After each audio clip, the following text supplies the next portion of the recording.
अरे 100 शकुनी मेल्याच्या नंतर एक पवार जन्माला आलाय। 100 शकुनी मेल्याच्या नंतर एक शरद पवार जन्माला आलाय। हे तर डोकं बघा।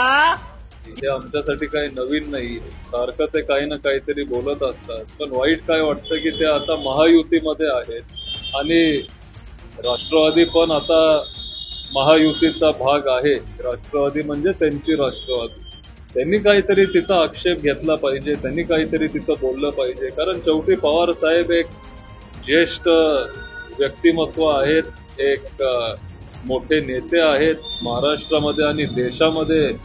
लोक त्यांना तिथं रिस्पेक्ट करतात आणि त्यांच्याबद्दल किंवा कुठल्याही ज्येष्ठ नागरिकाबद्दल असं बोलणं हे महाराष्ट्राची संस्कृती नाही आणि महाराष्ट्राला ते आवडत नाही। काय जे महायुतीमध्ये आहेत, एका काळी जे आपल्यासोबत होते, त्यांनी महायुतीच्या नेत्यांकडे असे तक्रारी केले पाहिजेत की ही भाषा आपण सहन करून घेणार नाही। शेवटी विरोधक असू दे किंवा जे आपल्यासोबत असू दे, असं बोललेलं कुणालाच आवडत नाही आणि महाराष्ट्राच्या जनतेलाही ते आवडत नाही। मला आश्चर्य काय वाटतं की या विधानसभेच्या निवडणुकीमध्ये हे अशी लोक निवडून येतात आणि चांगली माणसं ज्यांना आम्ही समजतो, जसे पृथ्वीराज चव्हाण साहेब असतील, बाळासाहेब थोरात असतील, राजेश टोपे साहेब असतील, त्यांनी स्वतः कोरोनामध्ये एवढं चांगलं काम केलं, अशोक पवार साहेब असतील, बाळासाहेब पाटील असतील, चांगली लोक तिथं निवडून जात नसतात आणि अशी लोक तिथं आपल्या विधानसभेत जातात। हे कुठंतरी महाराष्ट्रामध्ये बदललं पाहिजे असं माझं वैयक्तिक मत आहे आणि माझ्यासारखे अनेक युवकांचं हे मत। सोलापूर जिल्ह्यातील माळशिरस येथील मार्करवाडीतील ईव्हीएम समर्थनार्थ काल भाजप आणि महायुतीची जाहीर सभा झाली। यावेळी गोपीचंद पडळकर यांनी शरद पवारांवर सडकून टीका केल्याचं पाहायला मिळालं। 100 शकुनी मेल्यानंतर एक शरद पवार जन्माला आला आहे असं म्हणत गोपीचंद पडळकर यांनी शरद पवारांचा एकेरी उल्लेख केला।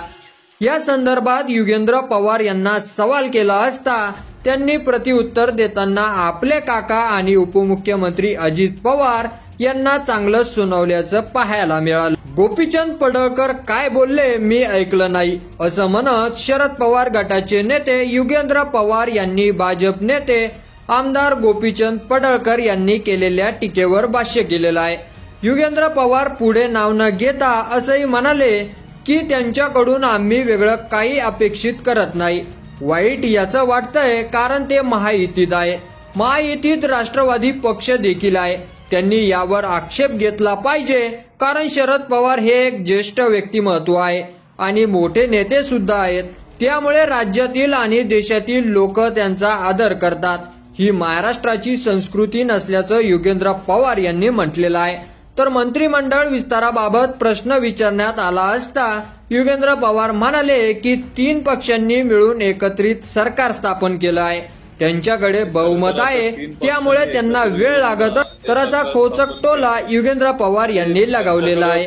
तर युगेंद्र पवार यांच्या प्रतिक्रियेवर तुम्हाला काय वाटतं ते तुम्ही आपल्या कमेंट बॉक्समध्ये यायला अजिबात विसरू नका आणि असेच नवीन व्हिडिओ पाहत राहण्यासाठी आपल्या मराठी एल्गार या युट्यूब चॅनलला सबस्क्राईब करा। धन्यवाद।